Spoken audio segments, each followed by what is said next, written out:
નમસ્કાર દર્શક મિત્રો, હું આપની સાથે છું રાખી અંજારિયા. સ્વાગત છે આપનું કચ્છ ટીવી ન્યૂઝમાં. તો દર્શક મિત્રો, જોઈએ આજના સમાચારો વિસ્તારથી. અંજારમાં ગુલાબ મિલ પાસે રહેતા રાહુલ રાજગોર નામના યુવાને આપઘાત કર્યો હતો. હતભાગીએ પોતાના ઘરે કોઈ અગમ્ય કારણોસર આ પગલું ભર્યું હતું. તો સુનેવગ્રામમાં ટ્રકમાં રાજસ્થાનના રમેશ છોટુસિંહ નામનો યુવાન બેઠો હતો. અચાનક ટ્રકમાંથી ઢળી પડ્યો હતો. સારવાર માટે હોસ્પિટલ લઈ જતા તબીબ દ્વારા મૃત જાહેર કરવામાં આવ્યો હતો. તો ખાવડા આરઈ પાર્કમાં અકસ્માતોનું પ્રમાણ વધ્યું છે, ત્યારે ટ્રેલર હડફેટે આવી જવાથી બાઇક ચાલકનું મોત થયું હતું. મળતી વિગતો મુજબ બાઇકથી જતા 29 વર્ષીય હિમાંશુ મંજુ બચાસ રસ્તામાં ટ્રેક્ટર સાથે અકસ્માત સર્જાયો હતો. ગંભીર રીતે ઘાયલ હિમાંશુને જીકે જનરલ હોસ્પિટલ ખસેડાયો હતો, ત્યારે રસ્તામાં જ તેનું મૃત્યુ થયું હતું. આ તરફ ભચાઉ રેલવે મથક નજીક કચ્છ એક્સપ્રેસ ટ્રેન નીચે આવી જવાથી યુવકનું મોત થયું હતું. તપાસ દરમિયાન હતભાગી ચોબારીનો 26 વર્ષીય શંભુ મહાદેવા ઢીલા હોવાનું સામે આવ્યું હતું. બનાવને પગલે અરેરાટી ફેલાઈ ગઈ હતી. એકાદ મહિના પહેલા જ આ યુવાનના લગ્ન થયા હતા. ખેડૂત પુત્ર યુવાન મુંબઈમાં દુકાન ચલાવતો હતો. ગઈકાલે તે મુંબઈ જવાનું કહીને નીકળ્યો હતો. બાદમાં કોઈ કારણોસર ટ્રેનની હડફેટે ચડતા મોત થયું હતું. પચરંગી સંકુલ ગાંધીધામમાં પરપ્રાંતીય વસ્તીના કારણે ગુનાખોરીનો ગ્રાફ ઉંચકાયો છે. ખાસ કરીને દારૂ, ડ્રગ્સ સહિતની બદીઓ વધી છે. અવારનવાર પોલીસ દ્વારા દારૂ પકડવામાં આવે છે, ત્યારે પૂર્વ કચ્છમાં નો ડ્રગ્સ ઝુંબેશ અંતર્ગત એ ડિવિઝન પોલીસે વધુ એક વખત મોટી માત્રામાં નશાનું જથ્થો ઝડપી પાડ્યો હતો. મળતી વિગતો મુજબ એ ડિવિઝનના પીઆઈ દ્વારા સ્ટાફને અસરકારક પેટ્રોલિંગ કરવા માટે સૂચના આપવામાં આવી હતી, જે અંતર્ગત જવાહરનગર ખાતે આવેલી અબુદા હોટલના રૂમ નંબર 19માં દરોડો પાડવામાં આવ્યો હતો, જ્યાં પંજાબના તરણતારણ જિલ્લાના ગુરદેવસિંહ રેશમસિંહ જાટ અને પંજાબના અમૃતસરના અને હાલે ગાંધીધામમાં ટ્રક ડ્રાઇવિંગ માટે આવતા ઇકબાલસિંહ મુખ્તિયારસિંહ લદડને ઝડપી લેવાયા હતા. તેઓના કબજામાંથી કુલ 34.430 ગ્રામ માદક પદાર્થ મળી આવ્યું હતું. એફએસએલ કરાવતા આ માદક પદાર્થ હેરોઇન, મોર્ફિન અથવા તો કોડેન હોવાનું સામે આવ્યું હતું. કુલ 17,21,500 રૂપિયાનો ડ્રગ્સનો મુદ્દામાલ કબજે કરવામાં આવ્યો હતો.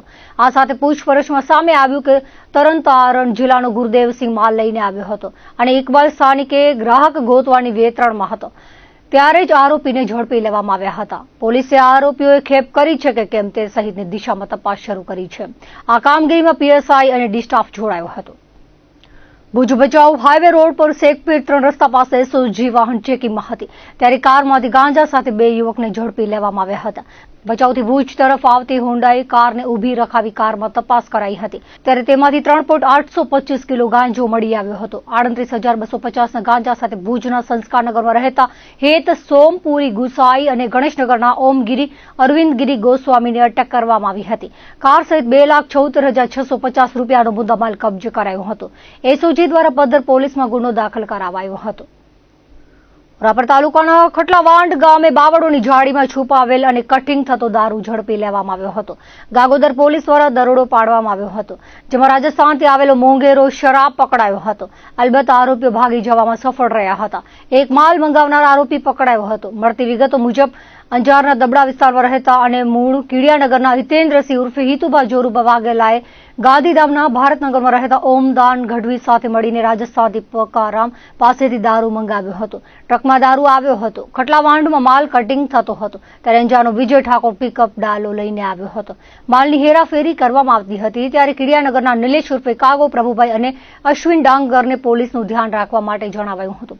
જોકે પોલીસ પહોંચી ત્યારે આરોપીઓ નાસી ગયા હતા. એકમાત્ર હિતેન્દ્રસિંહ પકડાયો હતો. સ્થળ પરથી 180 mlના 7,152 ક્વાર્ટરિયા કિંમત રૂપે 21,45,600નો મુદ્દામાલ કબજે કરવામાં આવ્યો હતો. આ સાથે ટ્રક બોલેરો મળીને 36,95,000નો મુદ્દામાલ કબજે કરવામાં આવ્યો હતો.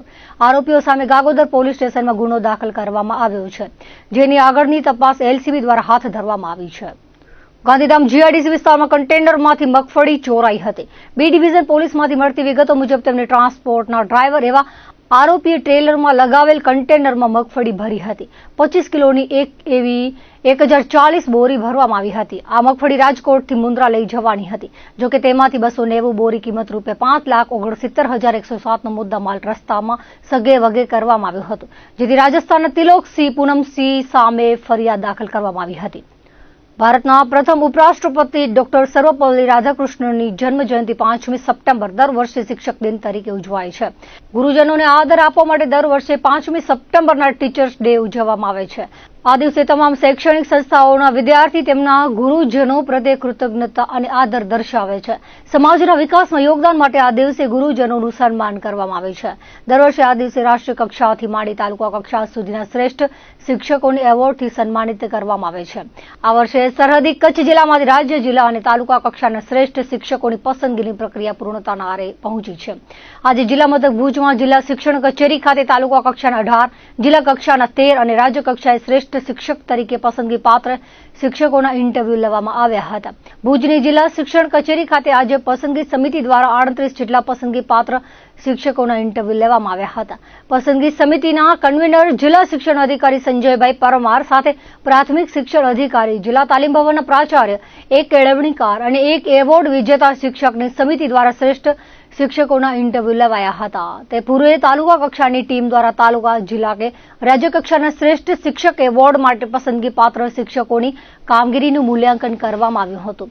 શાળાના છાત્રો સમાજ માટે શિક્ષક દ્વારા કરવામાં આવેલી કામગીરીનું નિરીક્ષણ કરી જિલ્લા કચેરી અહેવાલ પહોંચાડવામાં આવ્યો હતો. જિલ્લા શિક્ષણ અધિકારી સંજય પરમારે જણાવ્યું હતું કે કચ્છ જિલ્લામાંથી તાલુકા, જિલ્લા અને રાજ્ય કક્ષાના શ્રેષ્ઠ શિક્ષકોના એવોર્ડ માટે પસંદગી પ્રક્રિયા પૂર્ણતાના આરે પહોંચી છે. પસંદગી સમિતિ દ્વારા ઇન્ટરવ્યુ પ્રક્રિયા બાદ તાલુકા, જિલ્લા અને રાજ્ય કક્ષાના એવોર્ડ માટે શિક્ષકોની યાદી તૈયાર કરી રાજ્ય શિક્ષણ વિભાગને મોકલવામાં આવશે. રાજ્ય કક્ષાએથી મંજૂરી મળ્યા બાદ 5મી સપ્ટેમ્બર શિક્ષક દિવસ નિમિત્તે તાલુકા અને જિલ્લા કક્ષાના એવોર્ડ વિજેતા શિક્ષકોને જિલ્લા કક્ષાની શિક્ષક દિનની ઉજવણીમાં સન્માનિત કરવામાં આવશે. શ્રેષ્ઠ શિક્ષકને રાજ્ય કક્ષાના કાર્યક્રમમાં પુરસ્કૃત કરાશે તેવું વધુમાં જણાવ્યું હતું.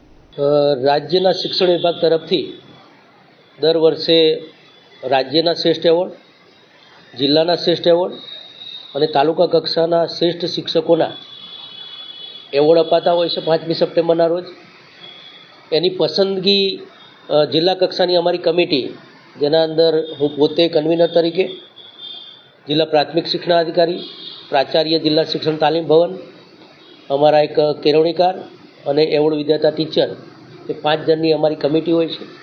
આ કમિટી દ્વારા અને એના પહેલાં પણ જે તે શિક્ષકે એપ્લિકેશન કરેલી હોય ત્યાં અમારી તાલુકા કક્ષાની ટીમ એ જે તે શાળાની મુલાકાત લેતા હોય છે અને મુલાકાત લઈ અને શિક્ષકે એકચ્યુઅલી શું વર્ગખંડનું કામ કર્યું છે, એને શાળા માટે શું કર્યું છે, સમાજ માટે શું કર્યું છે, બાળકો માટેની કઈ પ્રવૃત્તિ કરેલી છે, એણે તાલુકા, જિલ્લા, રાજકક્ષાએ કયું શ્રેષ્ઠ પ્રદર્શન કર્યું છે, આ તમામ બાબતો અને એના આધારો એ ત્યાં રૂબરૂ જઈને ચકાસણી કરતા હોય છે. એ પણ અમારી કામગીરી પૂર્ણ થઈ ગઈ અને આજ રોજ અમે આ તમામ શિક્ષકોના ઇન્ટરવ્યૂ રાખ્યા છે, જેના અંદર તાલુકા કક્ષા માટેના 18 શિક્ષકો, જિલ્લાના એવોર્ડ માટેના 13 અને રાજ્યના એવોર્ડ માટે 7 શિક્ષકો એ આજે ઇન્ટરવ્યૂ માટે આવ્યા છે.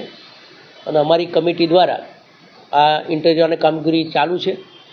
સાંજ સુધીના અંદર આ તમામ મૂલ્યાંકન કરી અને એનું જે એવોર્ડ માટે જે રાજકક્ષાએ ભલામણ કરવાની એ પણ થઈ જશે અને જિલ્લા, તાલુકા કક્ષાના એવોર્ડ માટેના જે આપણે શિક્ષકો છે એ પણ નક્કી કરી નાખવામાં આવશે અને એના જે તે 5મી સપ્ટેમ્બરના રોજ જિલ્લા કક્ષાના કાર્યક્રમના અંદર આ તમામ શિક્ષકોને આપણે ત્યાં આગળ એવોર્ડથી નવાજવામાં આવશે. કચ્છ જિલ્લાના ઉચ્ચતર માધ્યમિક શિક્ષણ વિભાગમાં શિક્ષકોની ઘટ ઓછી થશે. રાજ્યની સરકારી, બિન સરકારી અનુદાનિત ઉચ્ચતર માધ્યમિક શાળાઓમાં શિક્ષણ સહાયક ભરતી પ્રક્રિયા અંતર્ગત મેરિટના આધારે શાળાઓની પ્રક્રિયા પૂર્ણ થયા બાદ ગુરુવારે નિમણૂક પત્ર આપવામાં આવશે. જેમાં કચ્છ જિલ્લામાં 293 શિક્ષણ સહાયકોને નિમણૂક પત્ર એનાયત કરાશે, જ્યારે 8 જુલાઈના બીજા તબક્કામાં 74 જેટલા શિક્ષણ સહાયકોને નિમણૂક પત્ર અપાશે. કચ્છ સહિત રાજ્યની સરકારી અને ગ્રાન્ટેડ ઉચ્ચતર માધ્યમિક શાળાઓમાં શિક્ષણ સહાયકોની નિમણૂક પત્ર એનાયત કરવામાં આવશે. ઉચ્ચતર માધ્યમિક શાળાઓમાં શિક્ષણ સહાયક ભરતી 2024 અંતર્ગત મેરિટ કમ પ્રેફરન્સ અનુસાર ઉમેદવારોની શાળા પસંદગીની પ્રક્રિયા 27મી જૂનના પૂર્ણ થઈ હતી. હવે ગુરુવારે જિલ્લામાં ફાળવણી થયેલ ઉમેદવારોને નિમણૂક હુકમ આપવામાં આવશે. જિલ્લા શિક્ષણ અધિકારીએ જણાવ્યું હતું કે 3 જુલાઈના જિલ્લા કક્ષાએ નિમણૂક મેળવનાર 293 જેટલા ઉમેદવારોને તેમના નિમણૂક પત્ર આપવામાં આવશે. ભુજની ઓલ્ફ્રેડ હાઈસ્કૂલ ખાતે કેમ્પનું આયોજન કરાયું છે. સરકારી શાળાઓમાં જિલ્લામાં ફાળવણી થયેલ ઉમેદવારોને આવતીકાલે નિમણૂક પત્ર અપાયા બાદ બીજા તબક્કામાં 8 જુલાઈના બિન સરકારી અનુદાનિત ઉચ્ચતર માધ્યમિક શાળાઓમાં ફાળવાયેલ શિક્ષણ સહાયકોને તેમના નિમણૂક પત્ર આપવામાં આવશે. કચ્છમાં સ્થાનિક બોલી સમજી શકતા સ્થાનિક યોગ્ય લાયકાત ધરાવતા ઉમેદવારોને નિમણૂક પ્રાથમિકતા અપાય તેવી માંગ જિલ્લા શિક્ષણવિદો કરતા રહ્યા છે. અનેક સ્તરે અવારનવાર રજૂઆતો કરવા છતાં જિલ્લામાં સ્થાનિક બેરોજગારોને નોકરીમાં પ્રાથમિકતા અપાઈ નથી. આજના આધુનિક યુગમાં રાસાયણિક દવાઓ અને પ્લાસ્ટિકના બેફામ ઉપયોગ સામે વાતાવરણમાં પ્રદૂષણ ખૂબ વધી રહ્યું છે. ત્યારે પૂર્વ કચ્છ પોલીસ વડા સાગર બાગમાના માર્ગદર્શન હેઠળ કચ્છના પ્રવેશ દ્વાર આડેસર ખાતે વૃક્ષારોપણ કરવામાં આવ્યું હતું. આડેસર પોલીસ પરિવાર દ્વારા ખેરણાવાડા હનુમાનજીના મંદિર પરિસરમાં અલગ અલગ પ્રકારના 251 વૃક્ષોનું વાવેતર કરવામાં આવ્યું હતું. વૃક્ષો વાવો અને પર્યાવરણ બચાવોના સૂત્રને સાર્થક કરવામાં આવ્યું હતું.